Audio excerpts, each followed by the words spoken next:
Hey, what's up everybody? My name's sfastest. Welcome to another Call of Duty Modern Warfare 3 gameplay commentary, where I talk about things in my mind and events on my life. I think the last commentary that I've done on this has been about 3 months ago at this point. Right now I'm in the thick of 4th year as of recording this video, and quite a bit has happened to me since the summer.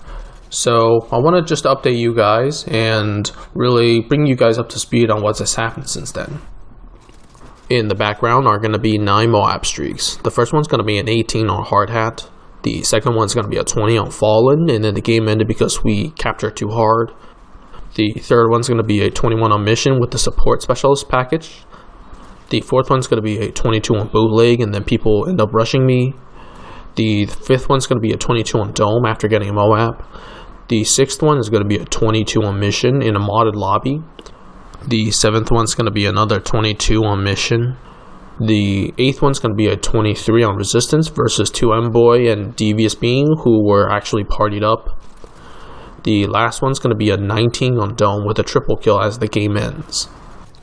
So the last time we talked, I just took USMLE Step 2, the big exam for residency applications, and was at the end of my miniature summer vacation, so to speak.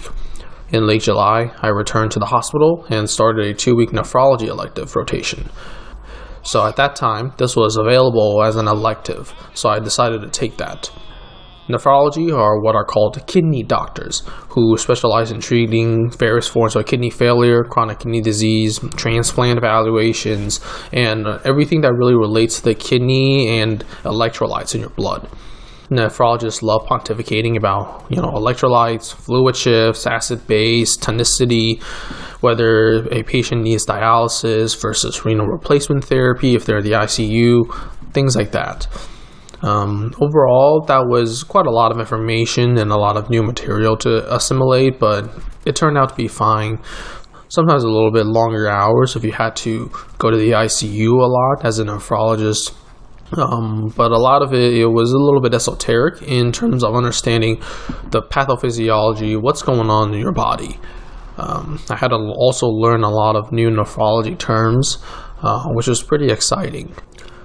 Generally, nephrology as a subject within medicine, medical students, including myself, and some residents have a bit of difficulty with. But overall, I thought it was a good experience. I wanted to see a consult service, how it works, and to really refresh my brain about one of the hardest topics within internal medicine. After that, I did a 4-week acting internship in the internal medicine general service. The term acting internship comes from the fact that you, as a 4th-year medical student, are acting as a first-year resident, or quote-unquote intern. That's the nickname for the first postgraduate year of medical education. This is the rotation that every single student, including me, has to get recommendation letters, so everybody has to put their best foot forward, work well with every team member, take charge of patients, and really learn to push themselves to the next level and transition from a student to an intern. Personally, I was blessed with very supportive teams. I had great attendings who were willing to vouch for me for letters of recommendation. Oddly enough, there was a variety of practice environments that were both academic and community-based, and I think that really worked to my advantage. Usually, in an academic hospital, you do have a senior resident on a team, and then a couple of interns, your attending, and med students. And that was what I had for about 2 weeks, which is really standard, and I really enjoyed that. In addition, I had the unique experience of spending a 2-week rotation at a community-based hospital, and that ran things very differently from that of an academic hospital. Over those couple of weeks, I felt really accomplished as I started improving my efficiency, honing my workflow, and learning to communicate well with team members on pertinent positives, pertinent negatives, which are very important in medicine. And then afterwards, I had a 4-week rotation in the intensive care unit. So this was by far my worst month so far. Here at USF, every 4th-year medical student has to do a month of intensive care unit training.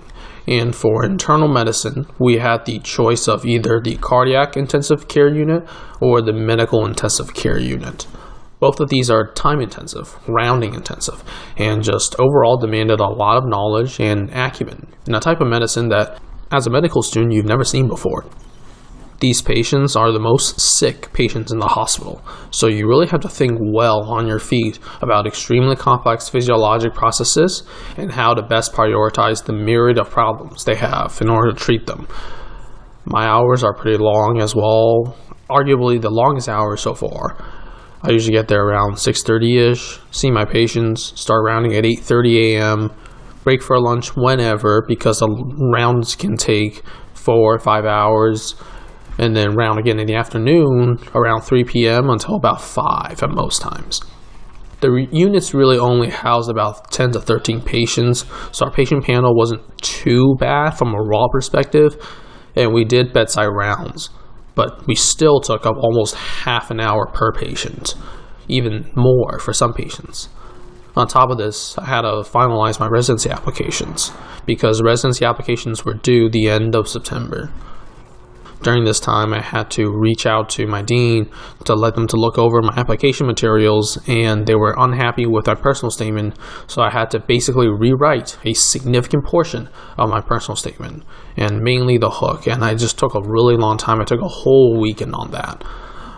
In addition, I had to keep up with interview preparations, do mock interviews, and finalize my school list and signals.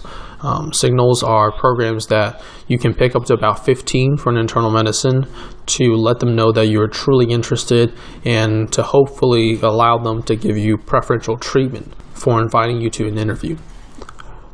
So there was a ton of work for me during this time, and every single day I felt pretty tired.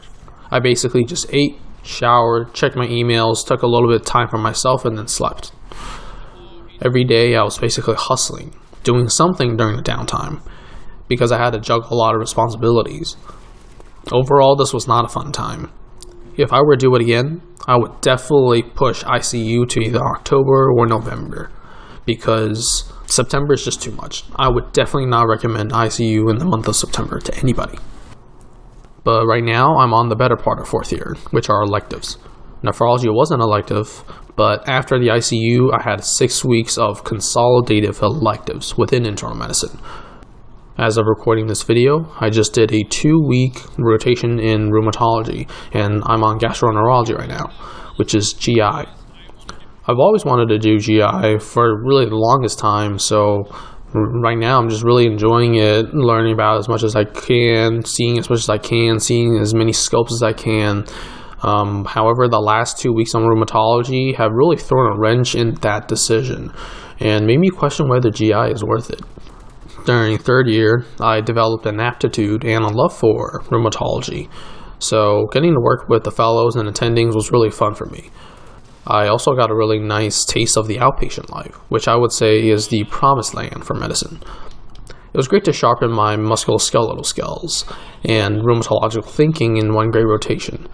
So yeah, I would be looking forward to exploring even more medical specialties in the coming month or so. In terms of YouTube, I don't know what it is, but I've been putting up fewer m.o.a.bs recently. One thing I've noticed is that I tend to work on videos in bursts, and these sessions that I sit down and render the videos and upload them have been few and far between. I can attribute it to the rather busy schedule and important things in school that I'm working on, but I've just felt like every night from the hospital and the weekend, so far I've needed to recharge or work on something career or school related. To be honest, I've seen a declining motivation in myself to make videos, partly driven by the lack of engagement with the audience. When I look at my videos nowadays, there just seem to be few people watching them, fewer likes, fewer comments. Ironically, the Black Ops 1 videos that I put out are the ones that do the best, while my bread and butter, which are Modern Warfare 3 videos, don't do as well. I'm hoping that the next couple of weeks I'll find the motivation and time to hunker down and really make some more videos, but there's no guarantee. Because it's going to be interview season soon, sometimes it's going to be researching programs, talking to residents, interviewing. So I don't want to overpromise and underdeliver on my video production, which I definitely have done in the past. That's why I've only trickled a couple of videos per week, even just 1 or 2. Maybe it's another sign of burnout, that I might need to slow down my video output for a couple of weeks. I'm not really sure. Or maybe it's the fact that I'm alternating the type of content that I put on my channel, which does screw with the YouTube algorithms. As you guys know, I do post some Pump It Up content that I've been trickling out from my previous sessions at my friend's place. As I'm a predominantly Call of Duty Modern Warfare 3 channel, it could be messing with how YouTube interprets what my channel's about. But in any case, I'm not too sure. So if you guys know what could be happening, drop it down in the comment section below. Maybe in the next couple of weeks, I will decide to experiment with some things that I post here. Not really sure, I don't have any ideas at this point.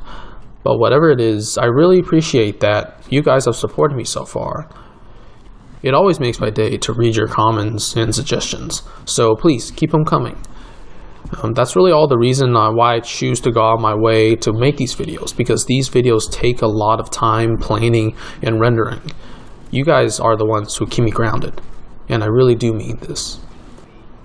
I'm really hopeful for the next couple of weeks or even months of this remaining year, where I can hopefully bring you guys a little bit more content, a little bit more commentaries like this one.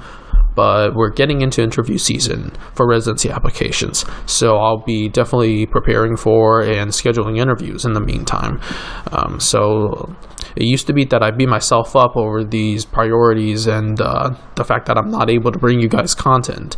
But you know what, it's okay. I think everything's gonna work out, and I just want to thank you so much for sticking with me so far.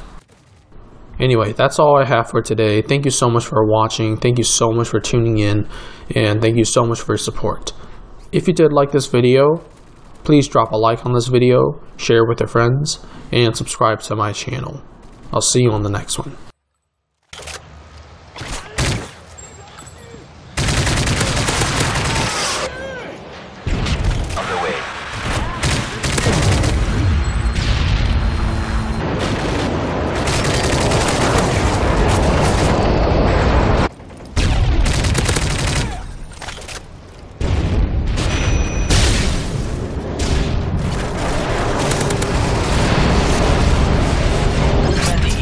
Electronics are offer.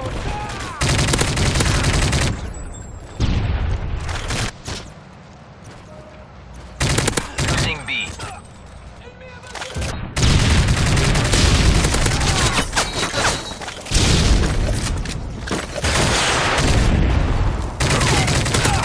Enemy EMP. Our electronics.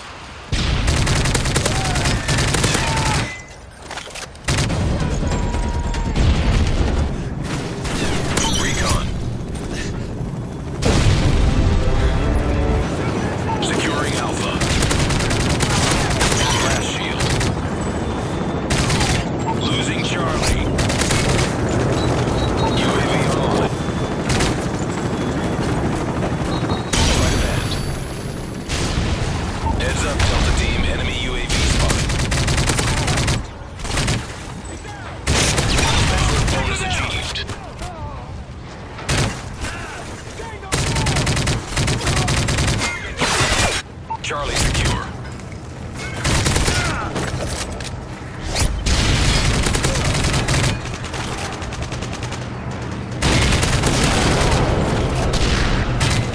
Losing Bravo.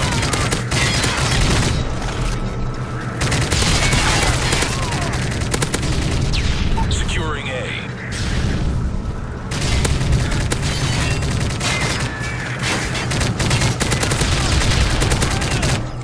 All positions locked down. Mission accomplished. Good work.